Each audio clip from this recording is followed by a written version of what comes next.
Ustadz, celana kerja ana isbal tapi ana tidak sombong. Apa yang termasuk melanggar hadis Nabi? Apa ana harus potong di atas mata kaki? Saya katakan tadi memang ada khilaf di kalangan para ulama. Bagi orang yang isbal tidak sombong, maka jumhur ulama mengatakan hukumnya makruh.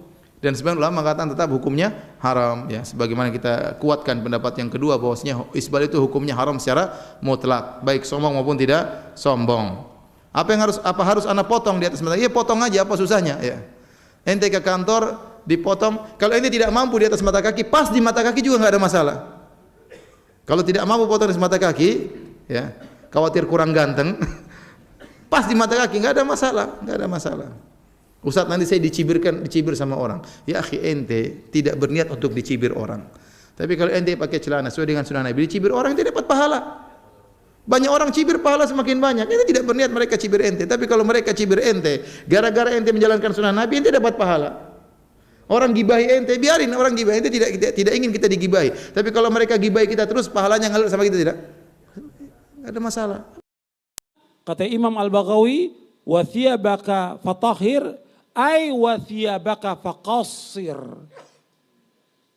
Bajumu, pakaianmu untuk laki-laki dipotong tuh. Enggak boleh melebihi mata kaki, enggak boleh.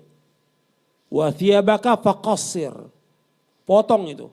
Yang laki-laki pakaiannya enggak boleh lebih dari mata kaki. Harus di atas mata kaki pakaian laki-laki. Enggak boleh isbal, enggak boleh. Hukumnya haram dalam Islam. Bapak Nabi bersabda, ma asfala minal ka'bain minal izari fa finnar. Apa saja yang melewati mata kaki dari pakaian itu, maka tempatnya di neraka. Hukumnya haram. Ini 5 penafsiran dari ayat wa thiyabaka fatahhir. Bisa dilihat di tafsir Tabari, Ibnu Katsir, Imam Al-Baghawi. Masalah isbal juga sering nih di media-media dakwah dikabur-kaburkan hukumnya. Hadisnya jelas, hadis riwayat Muslim. Ada Sahih Muslim di sini, saya bukakan. Dari sahabat Abu Hurairah. Jelas, gamblang, tegas bunyi hadisnya. Bagaimana bunyinya? Ma asfala minal ka'baini fa finnar. Pakaian lelaki yang di bawah mata kaki neraka tempatnya. Loh, semua di dalam neraka. Saya tidak memvonis manusia, saya menyampaikan hadis Nabi. Hadis riwayat Muslim dari sahabat Abu Hurairah. Bahkan dalam hadis Abdullah bin Umar dalam Sahih Bukhari dan Muslim, Nabi menyebutkan thalathatun la yukallimuhullah yaumal qiyamah wa la yuzakkihim wa la yanzuru ilaihim wa lahum adzabun alim. 3 manusia di hari kiamat tidak diajak bicara oleh Allah, tidak dilihat, tidak disucikan, dan bagi azab yang pedih. Nabi sebutkan dari 3 golongan, al-musbil, yang isbal pakaiannya dari laki-laki. Datang sebagian dai kondang mengkaburkan hukumnya. Kalau dia tidak melakukannya tapi diterangkan hukum sebagaimana garis, silakan. Beda mungkin. Tapi ini dikabur. Kalau enggak sombong enggak apa-apa. Masya Allah. Udah jelas-jelas hadisnya riwayat Muslim dari Abu Hurairah. Bukhari Muslim Abdullah bin Umar. Nabi enggak merinci, kalau enggak sombong enggak apa-apa. Umum bunyinya. Ya kan? Jelas, gamblang, tegas bahasa Nabi. Bahkan di sana ada riwayat dari Tirmidzi dalam Sunan Tirmidzi dan Abu Daud, bunyinya fa innal isbala minal makhilah. Sesungguhnya isbal itu sendiri adalah bentuk kesombongan, kata Nabi. Enggak apa-apa kalau enggak sombong. Kenapa? Karena dia isbal. Dia.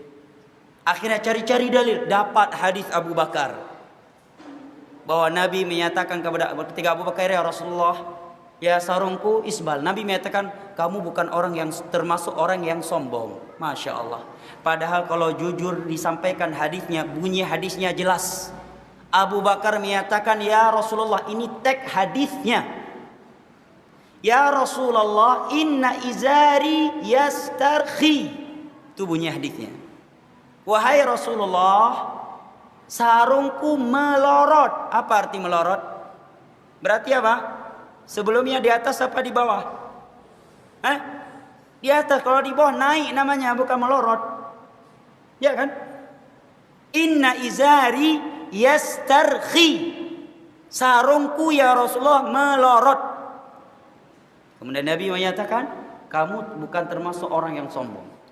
Apa yang kita pahami berarti dari hadis itu? Kalau kita ikhlas mencari kebenaran ketika mendengar hadis ini, bukan ingin ikut, kita paksa hadis ikut hawa nafsu kita. Kalau jujur, semua orang bisa berkata bahwa Abu Bakar sarungnya isbal karena melorot, menunjukkan tidak sengaja, ya kan? Kedua, Nabi telah merekomendasi, menyatakan bahwa Abu Bakar tidak sombong dunia akhirat. Lah kita, siapa yang merekomendasi kita nggak sombong, saya dan Anda? Ada hadis dalam Sahih Bukhari, Farhan dan jamaahnya nggak sombong? Nggak ada. Abu Bakar ada rekomendasi dari Nabi langsung.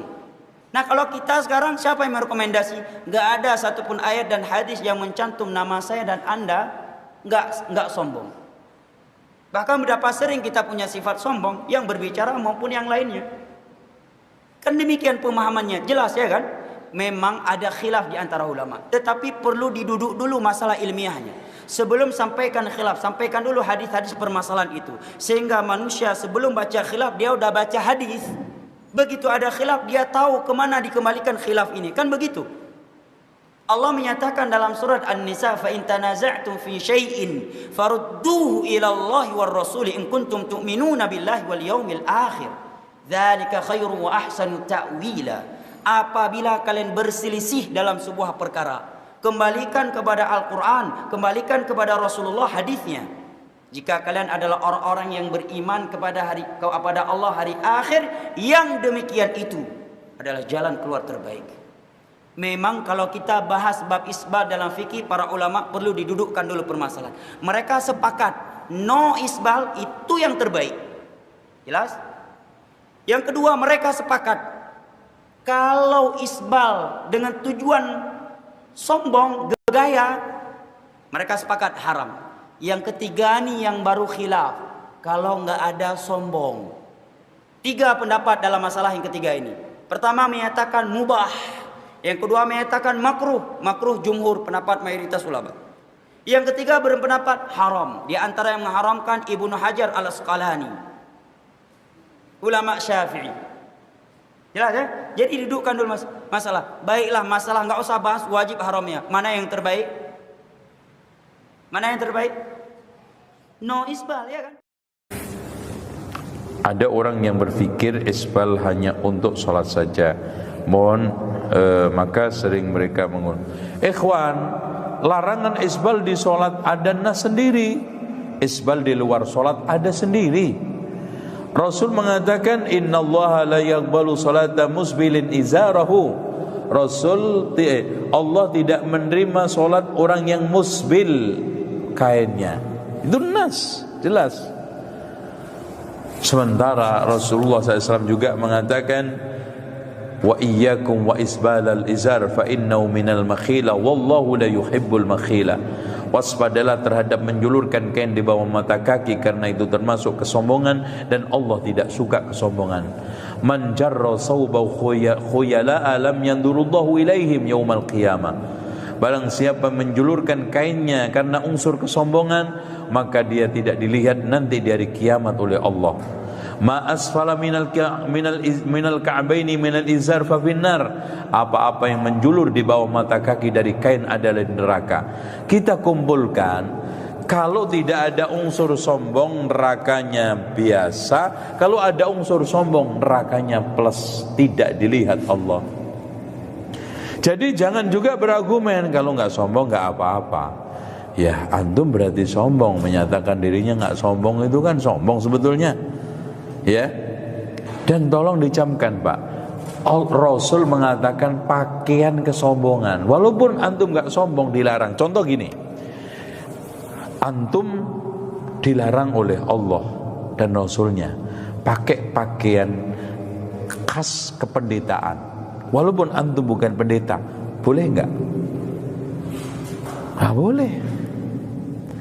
Makanya di antara tasabbuh, wilayah tasabbuh yang dilarang adalah i'tiqad, keyakinan, kedua ibadah, ketiga taqalid wal libas, ya, adat kebiasaan dan pakaian, dan yang keempat adalah as-suluk wal akhlak, tingkah laku. Contoh, kalau hormat pakai ngesot, pakai sungkem, sujud, itu apa namanya, tingkah laku adat, apa namanya, suluk, akhlak, nggak boleh. Ya, apa namanya, kalau ketemu kayak orang Jepang nggak boleh. Pakaian khas kependetaan, pakaian khas ini nggak boleh, walaupun antum bukan pendeta. Begitu juga Allah sudah menyatakan, Rasul sudah menyatakan bahwa pakaian yang di bawah mata kaki itu gaya pakainya orang sombong, dilarang walaupun antum nggak sombong, karena itu udah gaya pakainya orang sombong, gitu loh. Jadi ini harus dipahami. Karena terdapat muqayyad di salah satu nasnya, yaitu yakni sombong. Juga terdapat qarina bahwa hadis isbal harus diqayyadkan dengan muqayyadnya. Misal Abu Bakar As-Siddiq, lalu Ibnu Mas'ud juga melakukan isbal karena malu betisnya kecil. Sementara Rasulullah SAW tidak mencela atau menegurnya. Ulama fikih sepakat bahwasanya kemutlakan dalil harus dibawa ke qayyidnya. Baik, sebelum memahami tentang masalah tadi ya, yang sifatnya diqayyidkan atau muqayyadnya, ini istilah pelakunya dan penyebabnya, gitu kan, penyebab dia kenapa melakukannya. Kalau dalam memahami masalah isbal, masalah hukum-hukum dalil syar'i, lebih cenderung ulama mengatakan memahami dalil itu secara global dulu. Ada namanya am, umum, ada namanya khas, khusus. Kasus hadis Nabi SAW yang jelas di dalam dosa-dosa besar, ada di sini masalah isbal. 3 golongan yang paling berat siksaannya hari kiamat. Yang pertama adalah musbil, orang yang tertutup mata kakinya bagi laki-laki. Yang kedua berzina. Kemudian riwayat ini mengatakan raja yang pembohong. Kemudian yang ketiga adalah pedagang yang bersumpah palsu untuk melakukan dagangannya, bersumpah bohong atas nama Allah. Intinya adalah orang isbal di sini mutlak, semua dikenain hukum. Tinggal ada kasus-kasus beberapa sahabat. Kasus Abu Bakar, dengarkan baik-baik riwayatnya begini. Abu Bakar mendengarkan hadis Nabi SAW tentang isbal dan juga teguran Nabi SAW kepada sahabat yang sempat tertutup mata kakinya sementara sholat, yang disuruh ulangin sholat, gitu kan? Sebagaimana hadis riwayat Abu Daud. Maka Abu Bakar datang kepada Nabi SAW lalu berkata, ya Rasulullah, saya kalau sholat, begitu hadisnya ya, coba baca baik hadis Abu Bakar ini. Saya kalau sholat, pakaian saya melorot sehingga menutupi mata kaki, gitu kan? Apakah saya termasuk ancaman tadi? Kata Nabi SAW, tidak. Ulama hadis menanggapi ini, kenapa dikatakan tidak? Karena Abu Bakar ini pakaiannya melorot, bukan sengaja diisbalkan. Fahamin poin ini. Kalau kita mengatakan tadi qayyidnya dan muqayyadnya yang mau dibahas, gitu kan? Maka tidak masuk dalam bahasan Abu Bakar ini. Karena Abu Bakar di sini bukan sengaja isbal, kemudian Nabi bolehkan, bukan. Kasusnya bajunya melorot. Riwayat Abdullah bin Mas'ud mengisbalkan pakainya tidak benar. Tidak benar ini. Enggak ada riwayatnya, riwayat bohong tentang yang disampaikan Abdullah bin Mas'ud. Abdullah bin Mas'ud bukan isbal, menurunkan bajunya, menutupi betisnya. Begitu, bukan menutupi mata kakinya. Ya, bukan menutupi mata kaki, jadi betis. Kan sahabat-sahabat itu kebanyakan mereka mengikuti sunnah Nabi SAW. Afdalnya baju laki-laki itu kata Nabi SAW adalah nisfus sak, setengah betis. Kalau biasa ulama bilang dari ujung kaki tumit antum kasih 1 jengkal ke atas, itu jadi setengah betis. Di situ yang paling afdal. Tapi boleh di bawahnya, yang penting tidak tutupi mata kaki, gitu kan? Itu intinya. Nah, Abdullah bin Mas'ud menurunkan dari betisnya tadi supaya tertutup tapi tidak menutupi mata kakinya. Itu yang ada dalam riwayat yang sahih. Tapi kalau dikatakan dia mengisbalkan, ini tidak pernah ada tentang Abdullah bin Mas'ud radhiyallahu anhu. Jadi di sini jelas Abu Bakar pun karena kasus melorotnya, bukan karena sengaja pakai baju isbal, celana atau pakaian isbal lalu kemudian Nabi bolehkan, bukan karena itu, gitu kan? Kalau kasus masalah hadis yang menjelaskan, ada hadis lain yang mengatakan siapa yang menarik bajunya, memanjangkan pakaiannya sampai mata kaki karena sombong, gitu kan? Maka tidak akan mencium bau surga. Kasusnya adalah kasus yang lain. Berarti ada, kalau dia isbal plus sombong, berarti ada ancaman lain. Jangan ditarik, oh berarti kalau tidak sombong nggak apa-apa, nggak bisa. Makanya ada seorang sahabat lewat, lalu Nabi SAW mengatakan, kebetulan bajunya sampai jatuh nih, tutup mata kakinya. Kata Nabi, irfa thawbak, fa innahu atqa li rabbika wa anqa li thawbik. Hadis sahih riwayat Imam Ahmad, gitu kan? Angkatlah bajumu dari mata kakimu itu, karena itu lebih bertakwa pada Tuhanmu. Kasusnya ini, karena bertakwa sama Allah. Allah yang perintahin, Allah yang larang kita lakukan, gitu kan? Dan itu lebih suci bagi bajumu, Allahu a'lam, gitu kan? Jadi nggak usah ragu, insya Allah. Yang saya heran ini banyak orang bahas masalah isbal nih. Kenapa harus celana di atas mata kaki gitu kan? Nanti bagaimana kalau saya ke undangan? Nanti kalau saya ke kantor dianggap celananya jingkrang gitu kan? Kayaknya pemandangannya nggak bagus. Herannya, kenapa ada orang di mall, di jalanan pakai celana puntung sampai di lutut? Nggak apa-apa. Itu kan lebih tinggi kan? Ada orang perempuan pakai celana pendek sampai pahanya, lebih tinggi lagi. Nggak dibahas tuh? Kenapa celana yang di atas mata kaki dibahas? Kenapa harus malu? Ya subhanallah gitu kan. Ini betul-betul syaitan menggoda kita, hanya membuat seakan-akan ya itu semua ditutupin mata kita yang hal besar gitu kan. Jadi gajah depan mata dilupakan, semut di sana kelihatan gitu.